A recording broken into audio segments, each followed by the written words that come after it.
అందరికీ నమస్తే. నేను మీ Nagalakshmi. Welcome back to Kundeti's kitchen. ఛానల్ని కొత్తగా చూస్తున్న వాళ్ళు ఉంటే ప్లీజ్ తప్పకుండా సబ్స్క్రైబ్ చేసుకోండి. ఈరోజు నేను నా స్టైల్లో మరమరాల ఉప్మా అనేది ఎలా ప్రిపేర్ చేయాలో చూపిస్తాను, తప్పకుండా చూడండి. ఫస్ట్గా 200 గ్రాముల మరమరాలని తీసుకోవాలి. దానిలోకి మరిన్ని వాటర్ని యాడ్ చేసుకోవాలి. ఎలా అంటే ఈ మరమరాలన్నీ లోపల మునిగిపోయేంత వరకు అవసరమైనన్ని వాటర్ని యాడ్ చేసుకొని వీటినన్నిటిని మంచిగా వాటర్లో కలిపేసుకోవాలి.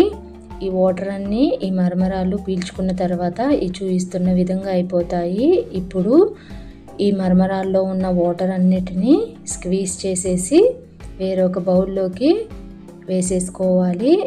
అలానే అన్ని మరమరాలని స్క్వీజ్ చేసేసి బౌల్లోకి తీసేసుకుందాం. గట్టిగా స్క్వీజ్ చేయాలి. వాటర్ అనేవి అసలు మరమరాల్లో ఉండకూడదు. ఫైనల్గా ఇలా స్క్వీజ్ చేసిన తర్వాత మరమరాలు అనేవి ఈ విధంగా ఉన్నాయి. ఒకటి చెక్ చేసి చూపిస్తాను. మనం ప్రెస్ చేస్తే ఈ విధంగా మెత్తగా ఉండాలి, పొలుకుగా అనేది ఉండకూడదు. ఇప్పుడు వీటిని పక్కన పెట్టేసుకొని దీనికి అవసరమైన మసాలాని ప్రిపేర్ చేసుకుందాం. 1 స్పూను శనగపప్పు, అలానే ఒక ఎండుమిర్చి వేసేసి దీన్ని మిక్సీ చేసేసుకోవాలి. ఇలా చూపిస్తున్న విధంగా రఫ్గా పౌడర్ చేసుకుంటే సరిపోతుంది. దీన్ని పక్కన పెట్టేసుకొని నెక్స్ట్ ప్యాన్లో 1 స్పూన్ ఆయిల్ని యాడ్ చేసేసుకోవాలి. మనం చిన్న చిన్న ముక్కలుగా టమాటో, అలానే ఆనియన్, మిర్చి, కొత్తిమీరని కట్ చేసుకొని పక్కన పెట్టేసుకున్నాం కదా, వాటితో ఇప్పుడు ఆయిల్ హీట్ అయిన తర్వాత టమాటోస్, అలానే ఆనియన్స్, అలానే మిర్చీస్ని మూడింటిని వేసి వీటిని మంచిగా ఒకసారి కలిపేసుకోవాలి. ఇలా కలిపేసుకున్న తర్వాత దీనిలోకి కొంచెం సాల్ట్ మాత్రమే వేసుకోవాలి.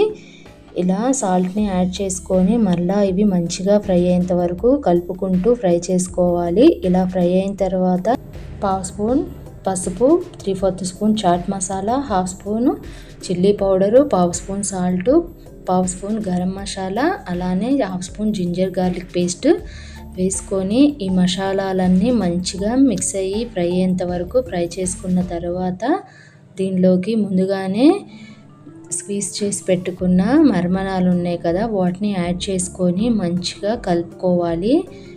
ఇలా మిక్స్ చేసుకుంటూ ఒక 2-3 మినిట్స్ వరకు వీటిని ఫ్రై చేసుకోవాలి. ఒక్కసారి సాల్ట్ని కూడా చెక్ చేసుకుందాం.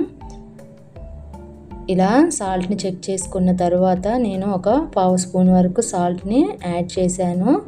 సాల్ట్ని కూడా యాడ్ చేసిన తర్వాత మరలా ఒకసారి కలుపుకుంటూ వీటిని ఫ్రై చేసుకోవాలి. ఇవి మంచిగా వీటి లోపల ఉన్న వాటర్ అనేవి కొంచెం డ్రై అయ్యేంత వరకు ఫ్రై చేసుకున్న తర్వాత దీనిలోకి ముందుగానే చేసి పెట్టుకున్న మసాలా పౌడర్ని దీనిలోకి యాడ్ చేసుకోవాలి. మరలా దీన్ని కూడా మంచిగా కలుపుకుంటూ ఈ పౌడర్ అంతా ఈ మరమరాలకి కలిసిపోయే విధంగా కలుపుకుంటూ మంచిగా ఫ్రై చేసుకోవాలి. చూశారు కదా, ఇలా ఆల్మోస్ట్ 4-5 మినిట్స్ ఫ్రై చేసుకున్న తర్వాత దీనిలోకి ముందుగా కట్ చేసి పెట్టుకున్న ఉల్లిపాయ ముక్కలు, అలానే సన్నగా తరిగి పెట్టుకున్న కొత్తిమీరని యాడ్ చేసేసుకోవాలి. ఈ టైంలోనే లెమన్ని కూడా పిండుకొని తీసేసుకోవచ్చు. నేనైతే ఇక్కడ పిండట్లేదు. ఎప్పుడైతే మనము తినాలనుకుంటామో ఆ టైంలో సర్వ్ చేసుకునే ముందుగా నేను లెమన్ని స్క్వీజ్ చేసుకుంటాను. మీకు ఇష్టమైతే ఈ టైంలో కూడా స్క్వీజ్ చేసేసుకొని తినొచ్చు. నేనైతే ఇలా అన్ని ప్లేట్లోకి తీసేసుకున్న తర్వాత మాత్రమే లెమన్ని పిండుకొని తింటాను. సూపర్ టేస్టీగా ఉంటుంది. అలానే మీరు ఇంట్లో ప్రిపేర్ చేసుకొని నా స్టైల్ ఆఫ్ మరమరాల ఉప్మా ఎలా ఉందనేది తప్పకుండా కామెంట్స్లో నాకు తెలియచేయండి.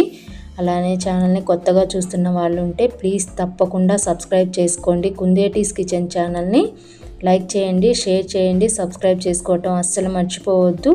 ఇలాంటి మరెన్నో రెసిపీస్ అప్డేట్స్ కోసం పక్కనే ఉన్న గంట సింబల్ని తప్పకుండా క్లిక్ చేయండి.